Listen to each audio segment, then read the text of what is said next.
sama aku Nabila di course copywriting. Di video sebelumnya, aku udah ngebahas soal basic skills pertama yang harus dimiliki seorang copywriter, yaitu kemampuan menulis. Nah, di video kali ini, aku akan bahas soal basic skills kedua, yaitu creative thinking. Nah, apa sih creative thinking itu?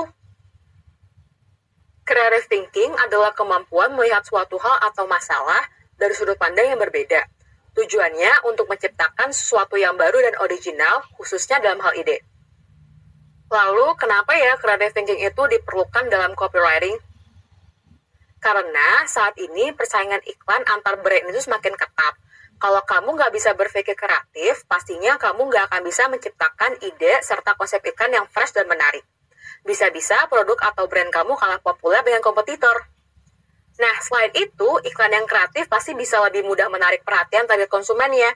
Artinya, kemungkinan tercapai tujuan dari iklan yang kamu pasarkan akan semakin besar. Nah, kalau dari sisi copywriter, skill creative thinking juga bisa meningkatkan nilai jual seorang copywriter loh.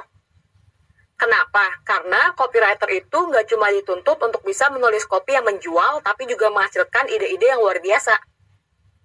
Ide luar biasa ini tuh meliputi ide yang bisa memperkenalkan brand dengan baik, ide yang bisa menjelaskan suatu produk atau campaign dengan tepat sasaran, serta ide yang bisa mengubah pola pikir, keinginan, dan emosi target konsumen. Semua ide tersebut lahir dari kreativitas berpikir seorang copywriter. Tapi aku orangnya nggak kreatif. Bisa nggak ya aku jadi seorang copywriter? Tenang, kabar baiknya skill creative thinking ini tuh bisa diasah. Yuk kita bahas cara-caranya. Pertama, biasakan berpikir lateral. Untuk mendapatkan sebuah ide, otak kita biasa berpikir dengan dua cara, yaitu tradisional dan lateral. Berpikir tradisional adalah proses berpikir secara vertikal atau step by step dengan mengikuti prosedur yang umum dan logis berdasarkan data-data yang dimiliki. Sementara berpikir lateral adalah proses berpikir secara horizontal dengan menggunakan inspirasi dan imajinasi untuk memecahkan masalah dari sudut pandang yang baru dan tidak kaku. Dengan berpikir lateral, kita bisa berpikir lebih kreatif, inovatif, dan out of the box. Sehingga memungkinkan kita untuk mendapatkan banyak ide baru meskipun nantinya tidak semua ide bisa diaplikasikan. Proses berpikir lateral digunakan oleh desainer video game asal Jepang bernama Gunpei Yokoi. Proses berpikir ini digunakan dalam menciptakan games seunggulan dari perusahaannya dia, yaitu Nintendo. Saat itu, mindset para engineer atau desainer video lainnya adalah kalau ingin menciptakan suatu produk baru, berarti harus mengembangkan teknologi yang baru juga. Ini tuh contoh berpikir vertikal ya. Di sisi lain, dibanding harus menciptakan teknologi mutakhir untuk produk terbarunya, Yokoi memilih menggunakan teknologi-teknologi yang sudah ada, namun dengan cara yang berbeda. Nah, apa yang dilakukan oleh Yokoi ini merupakan cara berpikir lateral. Bahkan dia menciptakan konsep bernama lateral thinking with better technology atau berpikir lateral dengan teknologi lama. Ide dasarnya adalah menggunakan teknologi yang tersedia, murah, dan sudah dikembangkan dengan baik sebelumnya, tapi teknologi ini digunakan dengan cara yang berbeda, sehingga bisa menciptakan konsep inovatif dengan harga yang murah. Produk Nintendo yang diciptakan dengan konsep ini diantaranya Game & Watch, Game Boy, dan Wii. Teman-teman tahu kan, produk-produk Nintendo ini selalu sukses digemari oleh para pecinta games. Makanya, lateral thinking bisa mengasah kreativitas kita untuk berinovasi dan menghasilkan produk-produk yang bisa stand out dibandingkan kompetitor. Cara mengasah creative thinking yang kedua adalah perbanyak referensi. Kamu harus rajin riset untuk memperkaya diri dengan berbagai macam referensi konten, mulai dari bahan bacaan berupa buku atau blog, lihat contoh iklan atau kopi-kopi lain, serta mengobrol dengan orang lain. Dan ingat ya, jangan cuma cari referensi di bidang yang kamu tekunin atau kamu sukain aja. Misalnya, kamu cuma cari referensi soal bagaimana meningkatkan skill copywriting aja. Atau kalau kamu copywriter untuk produk makanan, yang kamu cari cuma referensi iklan produk makanan.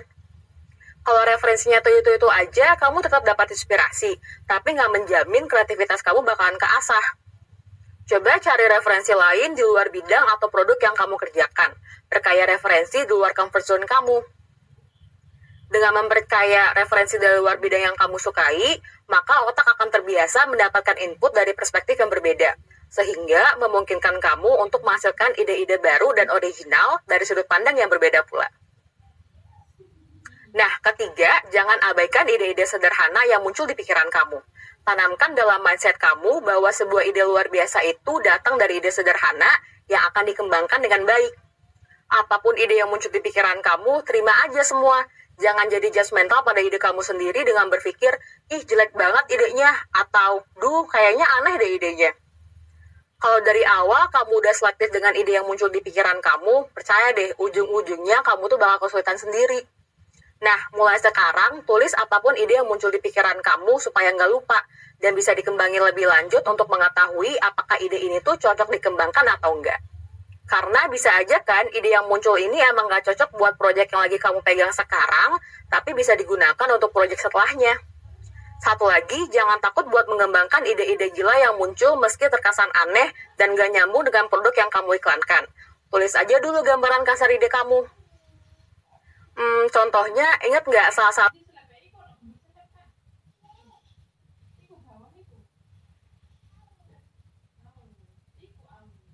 campaign perusahaan ojek online berupa billboard yang berisi curhatan panjang? Kalau kamu ingat, di video jenis copywriting, aku kan udah jelasin karakteristik copy di billboard itu lebih singkat, karena orang-orang cenderung melihatnya secara sekilas. Tapi untuk campaign ini, kopinya malah berbentuk curhatan panjang. Aneh kan? Walau aneh, ide campaign di billboard ini tuh terbilang sangat brilian loh. Bentuk kopi yang panjang justru memancing rasa penasaran orang-orang untuk membacanya sampai habis.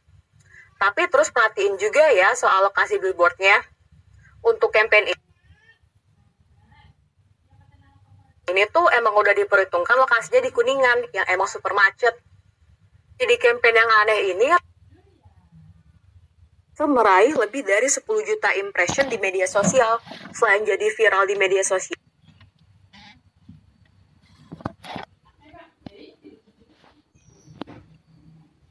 campaign ini juga berhasil menumbuhkan awareness ke masyarakat kalau kejebak macet itu nggak enak dan buang-buang waktu, mending naik ojek aja.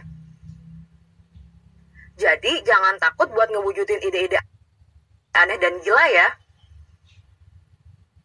Nah, cara keempat adalah brainstorming yang bisa jadi teknik ampuh untuk stimulasi otak agar bisa berpikir kreatif. Dari situ diharapin kita bisa berpikir out of the box dan menghasilkan ide-ide yang kreatif, fresh, dan original. Pembahasan soal brainstorming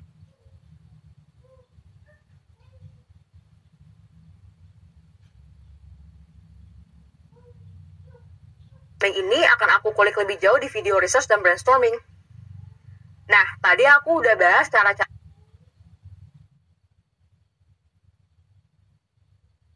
mengasah creative thinking. Tapi kadang masalah copywriter itu bukan cuma nggak bisa menemukan ide kreatif. Ada satu masalah lagi nih, namanya writer's block. Yaitu kondisi di mana seseorang merasa buntu untuk menulis. Tiba-tiba kehabisan ide, bingung mau nulis apa, atau bingung harus pakai kata-kata apa. Writer's block itu bisa muncul kapan aja, termasuk saat sedang kejar deadline. Terus gimana ya mengatasinya?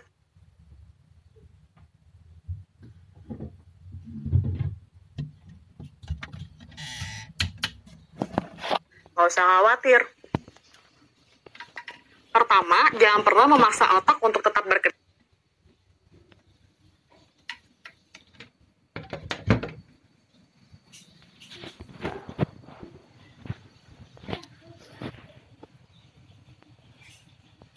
Rehatlah sejenak, lakukan hal lain, misalnya makan, nonton YouTube, buka media sosial, atau ngobrol sama teman.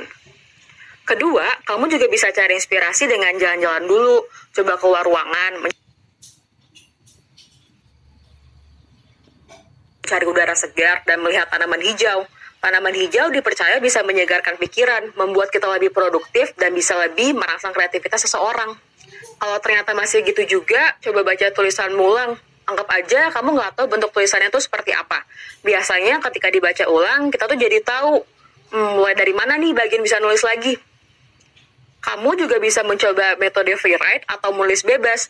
Tulis apa aja yang muncul di pikiranmu tanpa harus memperhatikan pemilihan bahasanya, susunan katanya, struktur kalimatnya, atau apapun yang membuat kamu berpikir, tulisan ini bagus nggak ya? Pokoknya tulis aja dulu semuanya.